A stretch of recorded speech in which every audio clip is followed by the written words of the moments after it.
एक बार महात्मा बुद्ध किसी गांव में प्रवचन दे रहे थे। वे अपनी बात को समाप्त करते हुए बोले, मानव के दुख का कारण है स्वयं को किसी से बांधना। जहां भी मोह होता है, बंधन होता है, वहां दुख स्वयं ही उत्पन्न हो जाता है। अतः अपने बंधनों को जाने और उनसे बाहर निकलने का प्रयास करें। इसके बाद उन्होंने सभी लोगों को आशीर्वाद दिया और फिर अपने आश्रम को लौट गए। अगले दिन उनसे एक व्यक्ति मिलने आया। वह बुद्ध को 2 दंडवत करता हुआ बोला, महात्मन, मैंने कल आपका उपदेश सुना। आपकी बातें मेरे हृदय में उतर गई है।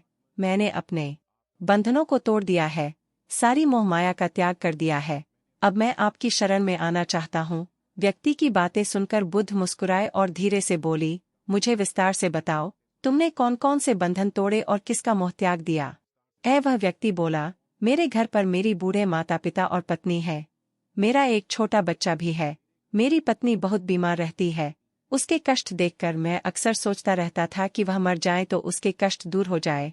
उसकी वजह से मैं बहुत दुखी रहता हूँ।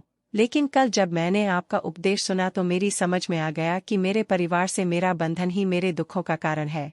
अगर मैं इसके चक्कर में पड़ा रहा होगा तो कभी सत्य को नहीं जान सकूंगा। इसलिए मैं अपने घर को त्याग कर आपके पास आया हूँ। बुद्ध ने पूछा, क्या तुम सचमुच सभी बंधनों से मुक्त हो गए हो? देख लो कहीं कोई बंधन तुम्हारे पीछे रहे तो नहीं गया। वह व्यक्ति बोला, नहीं प्रभु, मैं अपने जीवन की सारी चीजों को पीछे छोड़ आया हूँ और अब आगे बढ़ना चाहता हूँ। बुद्ध ने कहा, अगर ऐसी बात है तो फिर ठीक है। आज तुम यहीं आश्रम में रुको, कल मैं तुम्हें बताऊंगा कि क्या करना है। बुद्ध ने अपने एक शिष्य की ओर इशारा किया। शिष्य ने उसे आश्रम के अतिथि कक्ष में पहुंचा दिया। वह व्यक्ति उत्सुकतापूर्वक आश्रम की गतिविधियां देखता रहा। उन्हें देखकर वह बहुत प्रसन्न हुआ और अपने सौभाग्य पर इतराता रहा। अगले दिन बुद्ध ने उस व्यक्ति को एक कार्य सौंपते हुए कहा, तुम्हें पूर्व की दिशा में जाना है। वहां पर तुम्हें एक गांव मिलेगा। गांव के बाहर ही एक साधिका का घर है। वह तुम्हें कोई वस्तु देगी, उसे लेकर तुम्हें वापस मेरे पास आना है। वह व्यक्ति पूर्व दिशा की ओर चल पड़ा। गर्मी का मौसम था। कुछ ही देर में वह पसीने से तरबतर हो गया। उसे प्यास भी सताने लगी। वह सोचने लगा कि अगर इस समय में अपने घर पर होता तो इस तरह गर्मी में पसीना नहीं बहाना पड़ता। कुछ के लिए हम सदैव दूसरे को जिम्मेदार ठहराते हैं, जबकि क्रोध का दूर और चलने पर उसे भूख भी सताने लगी और वह एक सुनसान और बंजर रास्ता था। आसपास ना तो कोई पेड़ था और ही पोखर तालाब। वह सोचने लगा कि अगर मैं इस समय अपने घर पर होता तो अपनी पत्नी के हाथ का बना स्वादिष्ट भोजन कर रहा होता। पता नहीं क्यों बुद्ध ने मुझे गर्मी में इतनी दूर भेज दिया। काफी देर तक चलने के बाद वह व्यक्ति गांव में जा पहुंचा। गांव के बाहर ही एक घर बना हुआ था। उसने दरवाजे के पास पहुंचकर उसे धीरे से खटखटाया। दवाओं से को एक साधिका ने खोला। उसके चेहरे पर एक अद्भुत तेज था। वह व्यक्ति उसे देखकर मंत्रमुग्ध हो गया। साधिका ने उसे अभिवादन करते हुए कहा, मैं जानती हूँ कि आपको बुद्ध ने भेजा है। आप अंदर आ जाएं। वह व्यक्ति घर के अंदर चला गया। साधिका के कहने पर उसने पानी से हाथ मुंह धोया और एक चटाई पर बैठ गया। साथ ही ने उसके सामने भोजन की थाली रख दी। वह जल्दी जल्दी भोजन करने लगा। अचानक उस व्यक्ति की नज़र साधिका के पैरों पर पड़े।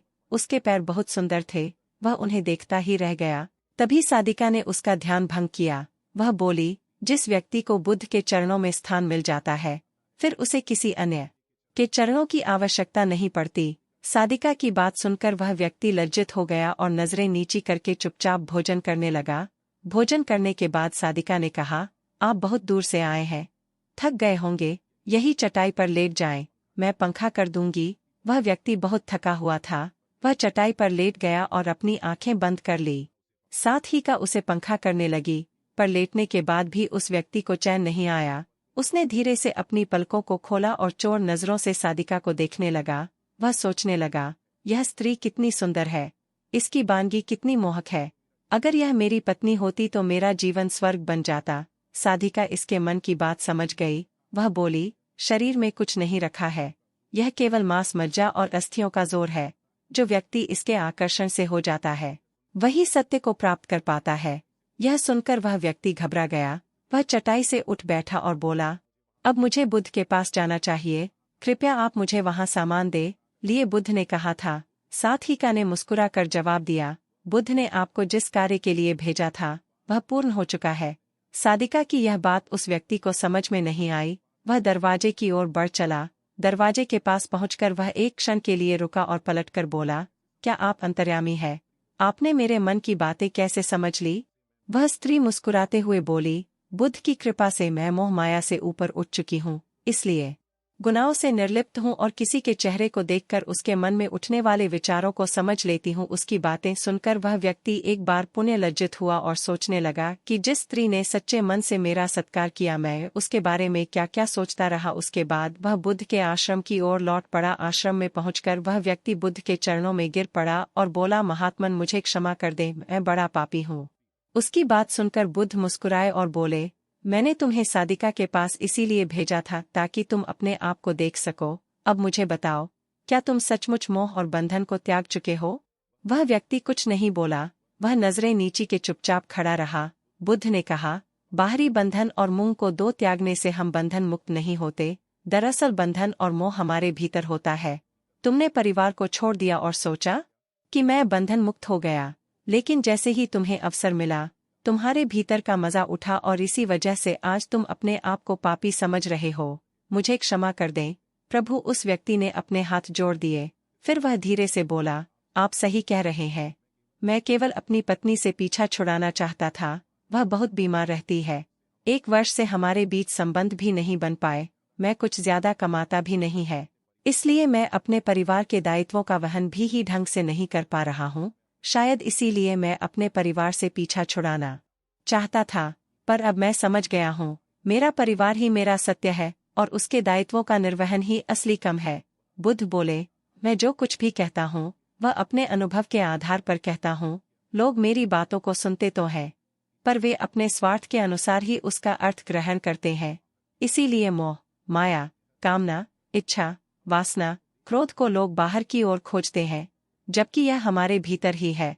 हम दूसरों को देखकर तरह तरह की कामना करने लगते हैं।